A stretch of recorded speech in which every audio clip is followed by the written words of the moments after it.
Կրկին բարձր սիրելի հայրենակիցներ, եթերում քաղաքական խաչմերուկն է, այսօր փետրվարի 28-ն է, եւ փորձում ենք նաեւ մենք աշխատել արտակարգ ռեժիմով, քանի որ գիտեք, մեծ պատերազմ սկսվեց Իրանի, Իսրայելի եւ Ամերիկայի Միացյալ Նահանգների միջև, եւ արդեն ամբողջ տարածաշրջանը կարելի ասել պատերազմի մեջ է, քանի որ Իրանը տարբեր երկրներում փորձում է հասնել Ամերիկայի Միացյալ Նահանգների ռազմաբազաներին եւ ռազմական օբյեկտներին հարվածներ։ Ասեմ, որ տարբեր անվանումներ են տվել այս ռազմական օպերացիային, Ամերիկայի Միացյալ Նահանգները էպիկ ցասում են անվանել իրենց ռազմական օպերացիան, Իսրայելը այրուծի մռնչոց կամ Եհուդայի վահան, իսկ Իրանը անվանել է այս ռազմական գործողությունները փոթորիկի վերջ։ Երևի վերջ է, երևում է հուսանք ռեժիմի։ Եվ մի քանի հայտարարություններով հանդես է եկել Ամերիկայի Միացյալ Նահանգների նախագահ Դոնալդ Թրամփը, եւ նա ասում է, որ մենք սկսեցինք ռազմական գործողությունները եւ մեր նպատակն է ռեժիմի վերացումը, ու նրա խոսքերով Իրանը մեծ հովանավոր է ահաբեկչության, դրա համար իրենք իրականացնում են այս գործողությունները, որպեսզի նրանք երբեք չունենան ատոմային զենք եւ նրանք երբեք չեն ունենա ատոմային զենք։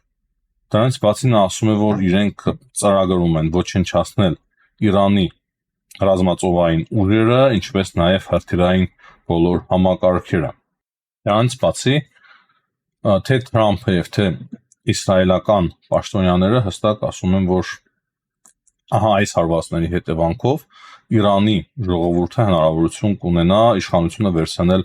իր ձեռքը, պատմական հնարավորություն է ստեղծվում, որ Իրանի ժողովուրդը կարողանա վերջ տալ այաթոլլաների ռեժիմին եւ իշխանությունը վերցնի իր ձեռքը։ 4 օրյա շատ լուրջ գործողություններ է ծրագրել Իսրայելը եւ Ամերիկայի Միացյալ Նահանգները եւ ասում են, որ այս 4 օրերի ընթացքում Թեհրանը եւ ամբողջ Իրանը այլևս նախկինը չի լինի եւ իրենք կոչնչացնեն բոլոր օբյեկտները, նաեւ տեղեկություն կա, որ ատոմային օբյեկտներին է հարված հասցրել Իսրայելը եւ Ամերիկայի Միացյալ Նահանգները։ Այնց բացի կարևոր է նշել, որ Մոսադի պաշտոնական էջը հստակ կոչ է անում ապստամբել եւ իշխանափոխություն իրականացնել Իրանում, այսինքն բազմաթիվ լուրջ հարվածներ եւ կարելի է արդեն իսկ նշել, որ նախկին հարվածների եւ պատերազմական գործողությունների նման չէ այս պատերազմը, ոչ ոք չի կարող ասել, որ սա արդեն պայմանավորված պատերազմ է, այսպիսի գնահատականներ չեմ տեսել եւ կարծում եմ չեմ էլ տեսնի եւ դուք էլ նույնպես չեք տեսնի, քանի որ հիմա ավելի լուրջ ռազմական գործողություններ են, քան անցյալ տարի ամռանը։ Ու ի պատասխան արդեն Իրանը հարվածներ է հասցնում Իսրայելին, այսինքն մենք տեղեկություններ ունենք, որ 30-ից ավել հրթիռներ է արձակել Իրանը եւ պայթյուններ կան Թել Ավիվում, պայթյունի ձայներ կան, դրանից բացի տեղեկություններ կա, որ Եմենի հութիները եւս միացել են Իրանին եւ նրանք եւս հրթիռներ են արձակել Իրանի ուղղությամբ, ու այս ընթացքում Իսրայելը նաեւ հարվածներ է հասցնում Լիբանանում Հեզբոլլահի դիրքերին եւ ըստ ԶԼՄ-ների նաեւ Բահրեյնի մայրաքաղաք Մանամայում մի քանի պայթյուններ են տեղի ունեցել, թիրախը ամերիկյան ռազմաբազաներն են, դրանից բացի Քաթարի ուղղությամբ եւս Իրանը հրթիռներ է արձակել, այդտեղ եւս թիրախում ամերիկյան ռազմաբազաներն են, հատկապես Ալ-Ալդիդ ռազմաբազան Ամերիկայի Միացյալ Նահանգների, բայց Քաթարի իշխանությունները տեղեկացնում են, որ իրենց հաջողվել է խոցել օդում իրանական հրթիռները։ Դրանից բացի տեղեկություններ ենք ստանում, այսինքն այս բոլոր տեղեկությունները չափազանց թարմ են, որ Իրանը նաև հարվածներ է հասցնում Իորդանիայում Ամերիկայի Միացյալ Նահանգների ռազմական օբյեկտների։ Իսկ ինչպես նշեցի, Ամերիկայի Միացյալ Նահանգներն էլ բազմաթիվ հարվածներ են հասցնում, թե հրթիռներով, թե ինքնաթիռներով Իրանին նաև տոմոգաֆ հրթիռներ են նկատվել, այսինքն ոչ միայն ինքնաթիռների միջոցով, այլ նաև հրթիռներով հարվածներ են հասցվում Իրանին, եւ ավիակիր Աբրահամ Լինկոլնը հստակ գործողությունների մեջ է, Ջերալդ Ֆորդը նույնպես, այսինքն մենք տեղեկություններ ենք ստանում անընդհատ, այդ տեղեկությունները թարմացվում են on-line ռեժիմով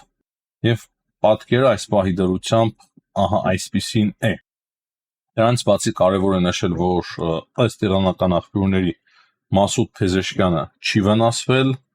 հիշեցնեմ, որ Ամերիկայի Միացյալ Նահանգները եւ Իսրայելը հարված էին հասցրել նաեւ Իրանում նախագահականին, ասում են, որ լավ է ամեն ինչ Մասուդ Փեզեշկյանի հետ, դրանից բացի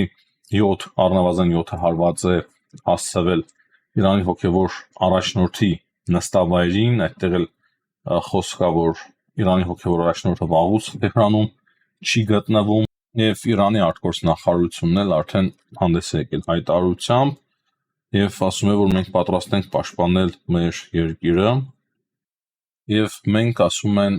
կպարտադրենք Իսրայելին եւ Ամերիկայի Միացյալ Նահանգներին, որ նրանք փոշմանեն, որ հարձակվեցին Իրանի վրա։ Եվ ահա ամենաթարմ տեղեկությունն ենք ստանում, Իսրայելի 9-րդ ալիքը տեղեկացնում է, որ Ամերիկայի Միացյալ Նահանգների ավիակիր Ավրահամ Լինկոլնը ամենայն հավանականությամբ հարվածի է ենթարկվել, այսինքն Իրանին հաջողվել է հարվածել Ավրահամ Լինկոլնին, բայց թե իրականում ինչ պատկեր է այս պայդրությամբ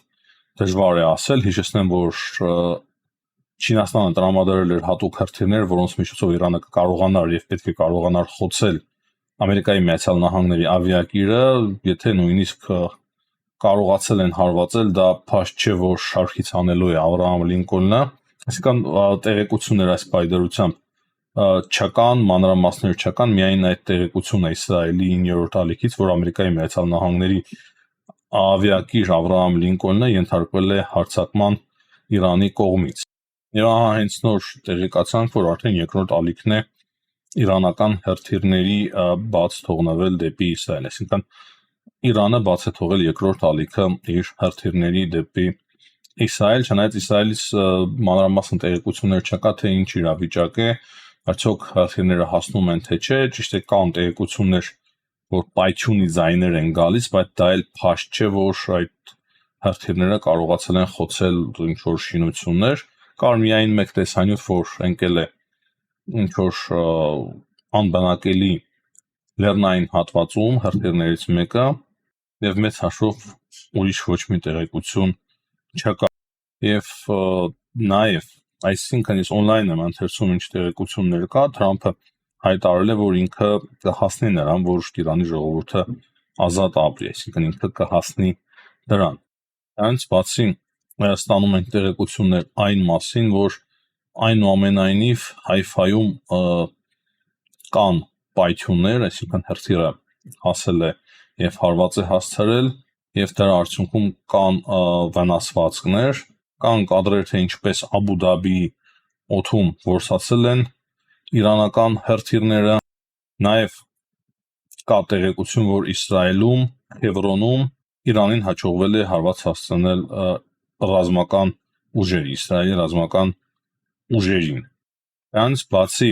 Բաղդադի մոտակայքում տեղակայված ամերիկյան ռազմաբազայի մոտակայքում ռազմաբազայում եւս հատուկ տագնապի ազդանշաններ են հնչել։ Դրանից բացի ամենավերջին եւ թարմ տեղեկություններով արդեն նաեւ Դուբայում են հնչել պայթյուններ, պատկերացնում եք, չէ՞ ինչ մասշտաբների մասին է խոսքը։ Ամբողջ տարածաշրջանը կրակի մեջ է եւ Բուրջ Խալիֆայից էլ մարդկանց արդեն տարհանում են Դուբայի։ Եվ սա է իրական պատկերը, սիրելի հայրենակիցներ, այս ահավոր մեծ ահռելի պատերազմի, որի մասին որ մենք վաղուց խոսում ենք, որ այն շատ ավելի մեծ եւ ահավոր կլինի ամբողջ տարածաշրջանի համար, բայց մի բան պարզ է